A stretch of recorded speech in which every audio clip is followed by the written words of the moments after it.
Nothing had taken so much from him in his entire life as this boy lying on the floor. Brandon was losing strength. It seemed the man had broken his ribs with that blow.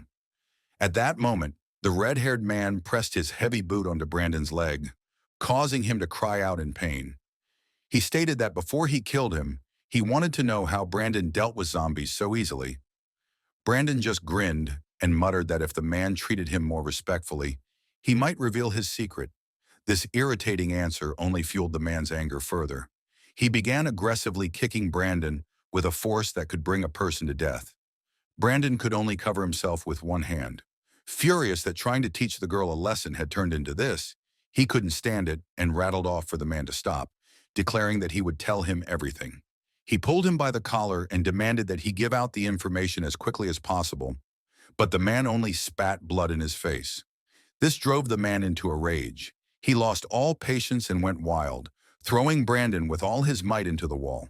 He kicked him, and with eyes full of hatred, assured Brandon that this was not a game.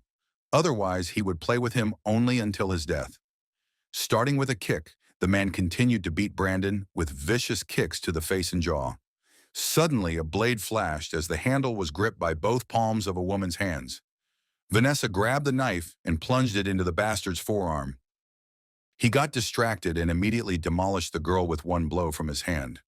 With his fingers cut off, taking the knife out of the deep wound, the man turned completely towards her. The red-haired man's angry roar filled the room, and he sharply swung the tip of his blade at the girl in order to finish her off. But he didn't have time. His head was immediately pierced by an iron pipe.